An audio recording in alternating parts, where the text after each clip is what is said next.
Can a simple board talk to the dead? Or does it push people to destroy lives? For over a century, the Ouija board has been sold as a tool to contact spirits, a wooden slab with letters and a pointer that slides to spell out messages. But does the Ouija board actually work? Some swear it channels dark forces, while others call it a trick of the mind. Real stories about Ouija boards tell a creepier tale, like a 1930 case where one session led to a life lost, shaking the world with questions no one could answer. Are Ouija boards real or a hoax? Are they supernatural or just psychological? We're diving into the crimes, mysteries, and science behind this scary board to find out. From a deadly accusation to Hollywood horror, the Ouija has left a trail of chaos. Is it just a game or something more? Let's start where it all went wrong. A crime that shocked the world. The crime that started it all. In 1930, Lila and Nancy huddled in a stifling room. Candlelight flickering on what a Ouija board is, a wooden board carved with ancient marks, its planchette a trembling eye to the beyond. Lila, raw with grief, begged for answers. The air grew thick with dread as the planchette scraped, spelling Clotilde Macard, accusing her of unspeakable harm. Nancy's eyes widened, fear swallowing her doubt. Driven by the board's eerie whisper, Lila acted, and Clotilde's life was lost. A tragedy that shook the world. This is one of the real stories about Ouija boards that claws at your mind. Does the Ouija board actually work? Were dark forces guiding that planchette? Or was it grief twisting their hands? The 1930s are packed with questions. Churches thundered warnings, calling Ouija boards gateways to chaos, their sermons branding Clotilde's fate a grim lesson. Fear spread like a shadow, as people wondered, had Lila stumbled onto a spirit's truth or a lie that broke everything? The mystery lingered heavy as the silence after that planchette stopped. Was it a voice from beyond, or a board that turned pain into ruin? One crime sparked fear, but how did this board come to be? Do you know a Ouija story this wild? Drop it below. How it all began. Let's step back to a time when grief hung heavy and a strange board promised answers. The Ouija board background traces to spiritualism's rise, a movement born from loss, urging mourners to pierce the veil of death. Mediums and seances filled parlors, hands reaching for voices gone silent. This was the seed of the Ouija board origins, faintly tied to ancient tools like China's Fuji, where spirits scratched words in sand under moonlit skies. But the Ouija we know took shape in 1890, crafted by one man's ambition. Who created the Ouija board? Elijah Bond, a lawyer chasing solace. Why was the Ouija board invented? To bridge the living and the dead, easing the ache of empty chairs at family tables. Bond's creation was deceptively simple. Ouija board dimensions of 18 by 12 inches, its surface etched with letters, numbers, and words like yes or no. At its core sat the planchette with a Ouija board eye, a glass window that seemed to watch, sliding to spell messages that felt alive. It wasn't alone. Ouija board versus spirit board debates swirled as 1886 Ohio boards boasted similar powers. As candlelight dances on that eye, mourners' fingers tremble, hoping for a sign. The board was meant to soothe, a tool for healing hearts torn by loss. Yet something shifted in those dim rooms. The planchette's glide grew heavy, its answers sharp, as if another force stirred. What began as comfort turned eerie, the board's etched secrets whispering beyond grief. Was it just a game, or did it see too much? Bond built it to mend, but its shadow stretched far darker. Built for comfort, it soon turned creepy. If stories like this keep you up at night, or make you want to know more, subscribe now and join us on this descent into the darkest corners of belief, psychology, and truth. Let's continue. When fear took over. Back in the 1940s, the Ouija board was just a game, something kids messed with for laughs. But then stories started circling, stories that gave people chills.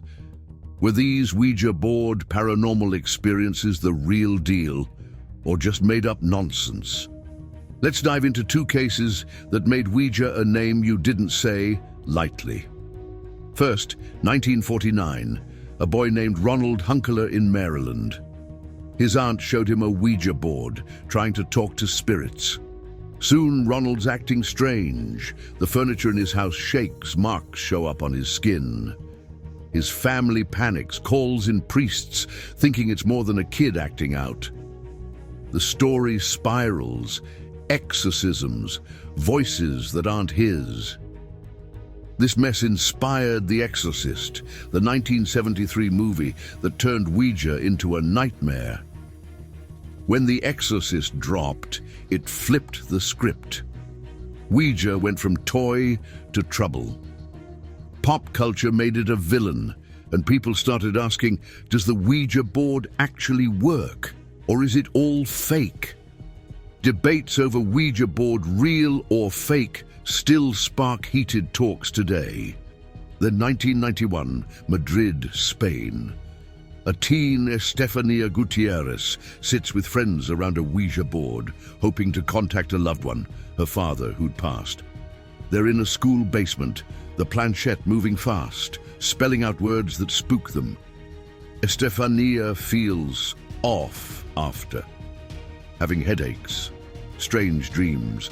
Months later, she's gone, hit by seizures with no clear cause. Her family's life unravels. They report shadows moving in their Vallecas apartment, whispers at night, objects falling for no reason. They swear the Ouija session opened something dark. The 2017 movie Veronica took this story and ran, turning it into a horror hit that chilled audiences worldwide. But the real case isn't so tidy. Police reports mention Estefania's health issues, maybe epilepsy, with no solid link to the Ouija. Still, her family's claims of hauntings kept the story alive, fueling Ouija's dark legend. People wondered, does the Ouija board actually work, or was it grief and fear twisting their minds? These cases sparked panic, big time. In the 1970s, churches banned Ouija, calling it a dark path. By 2001, a New Mexico town burned stacks of boards, scared of what they might do. But does the Ouija board actually work, or is it just our minds running wild?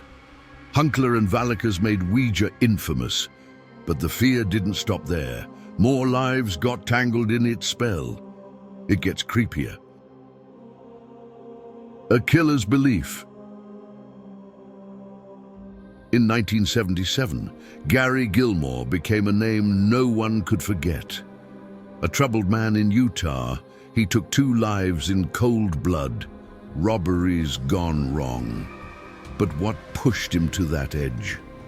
His family's story points to a Ouija board and a belief that something dark had claimed him. Let's unravel how this board tied into one of America's most infamous crimes. Gilmore's mother, Bessie, told a chilling tale. As a girl, she'd played with a Ouija board, convinced she'd called up a spirit that cursed her family. Years later, married to a man whose mother was a spirit medium, Bessie saw signs again, especially when Gary started acting out. He had nightmares, swore something was in his room. Bessie believed that spirit had latched onto her son, filling him with rage. By 1977, Gary was a killer, executed by firing squad, the first in the US in a decade. His story laid bare in his brother Mikhail's book, Shot in the Heart, is one of the real stories about Ouija boards that makes you wonder, how does the Ouija board actually work? This wasn't just a ghost story, it was about Ouija board psychology. Gary's belief in a doomed path, fueled by his mother's fears, shaped his actions. Psychologists point to the ideomotor effect. Your mind can trick your hands into moving the planchette, spelling out what you expect. In the 1970s, this fed into the satanic panic, where people saw Ouija as a gateway to evil. Gary's case fit right in. His family's belief in a spirit wasn't proof of the supernatural, but it drove real-world chaos. So are Ouija boards real or a hoax? The answer might lie in how much you let them mess with your head. The 1980s doubled down on fear. Churches warned Ouija boards invited dark forces, urging parents to keep them out of homes. Gilmore's story, and others like it, became cautionary tales. Yet the question lingers, is it just belief steering the planchette and sometimes steering lives off course? Gary's crimes showed how far belief could push someone. But could science explain why? What's really moving it? So what's making that Ouija board planchette slide? After chilling stories like Hunkela's exorcisms and Gilmore's crimes, it's time to dig into the science behind Ouija boards and see what's really going on. It's not what you might think. Back in 1852, a scientist named William Carpenter had an idea. He called it the ideomotor effect. Your mind can make your hands move without you realizing it. If you expect the planchette to spell something, your fingers nudge it. No ghosts needed. In 1853, Michael Faraday tested this, showing people's expectations drove the board, not spirits. Fast forward to 2021, and University of British Columbia researchers used a robot arm to prove it. Players' unconscious thoughts guide the Ouija board eye, that little window showing the letters. This ties to Ouija board psychology. Your brain's calling the shots, not the beyond. Take a look at Ronald Hunkela in 1949. His family swore the Ouija brought dark forces, but doctors pointed to stress or mental health struggles amplified by belief. Same with Gary Gilmore in 1977. His mom's Ouija fears fed his idea of a cursed path, not a spirit. The ideomotor effect explains why they saw what they expected, making us question, Ouija board real or fake? Science leans hard toward fake, just your mind playing tricks. Even so, people keep using it. So here's how to use a Ouija board safely. Don't play alone. Solo sessions can mess with your head. Avoid it if you're feeling shaky or upset. Strong emotions fuel wild expectations. Always close the session by saying goodbye to shut the portal. Superstition or not, it's a smart habit. Dispose of the board properly. Don't burn it, as some claim that stirs trouble. And light a candle to keep things calm while you watch that Ouija board eye glide. These rules keep things grounded. That spirit popping up in 2009 Ouija stories? A total hoax, born on internet forums, not in the spirit world. Science says the Ouija's grip is all in our heads, but its pull lingers. Do you think they are right? Let me know your thoughts below. Why it still haunts. Science tore the Ouija board apart. Your mind's the puppet master, not spirits. But if it's all fake, why is a Texas town still whispering about a knife and a board? Why is TikTok lighting up with kids too scared to sleep? Ouija's not done with us, and this time it's personal. Hold tight, this one's gonna crawl into your bones. In Weslaco, Texas, 1994, a 15-year-old kid's got blood on his hands, his best friend's life draining out on a dirt road. The weapon? A hunting knife, still warm. The reason? A Ouija board that wouldn't shut up. He tells the cops he played it alone, asking who'd turn on him. The Ouija board eye burned into him, spelling his friend's name, letter by letter, like a death sentence. Kill or be killed, it seemed to hiss. He stabbed his friend, tears streaming, swearing the board made him. The trial's a nightmare. Prosecutors call it a sick fantasy, but the kid's eyes are hollow, like something still watching. A local cop tells the news that boy believed that board was alive. The town locks their Ouija boards away, but the fear lingers. A Ouija board paranormal experience no one can shake. Was it real or a mind broken by panic? Ouija's not stuck only in the 90s. In 2024, an Ohio teen's TikTok stops you cold. She's filming a Ouija board at 2 a.m., her friends giggling until the planchette spells Z-O-Z-O. The air shifts, her dog starts howling. She asks, "What do you want?" It spells you. Her phone glitches, capturing a shadow darting behind her, human-shaped, too tall. The video ends with her running, board left behind. It racks up 10 million views, comments screaming, "That's Zozo!" Others yell, "Staged!" She vanishes offline, her last post, "It won't burn."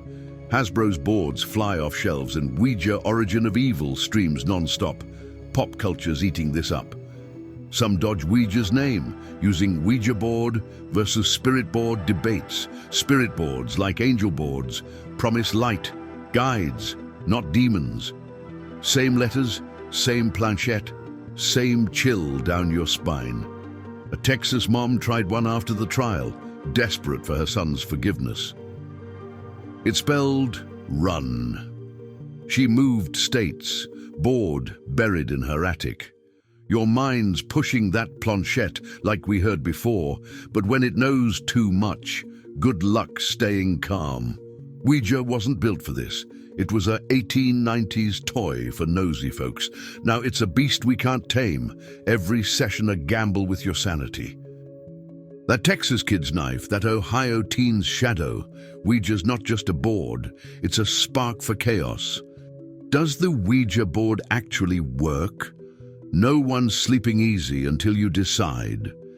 It's out there, waiting for someone new to ask the wrong question. What's the truth? Is the Ouija board spitting secrets from the grave or screwing with your soul? Drop your darkest stories below. Ever see that Ouija board eye glow when no one's touching it? Have you used one or didn't dare to? What was your experience? But if a cardboard board can drive people to kill, what happens when belief itself is engineered? That question leads us to something even more disturbing: MK Ultra.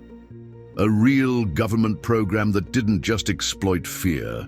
It built it, tested it, and turned minds into weapons. If you think the Ouija board messes with your head, wait until you see what the CIA did to theirs. Watch our next investigation about this secret brainwashing program. It'll make you wonder what forces are really pulling the strings, and if you're already under their spell. And remember to like this video and subscribe to our channel. Good night.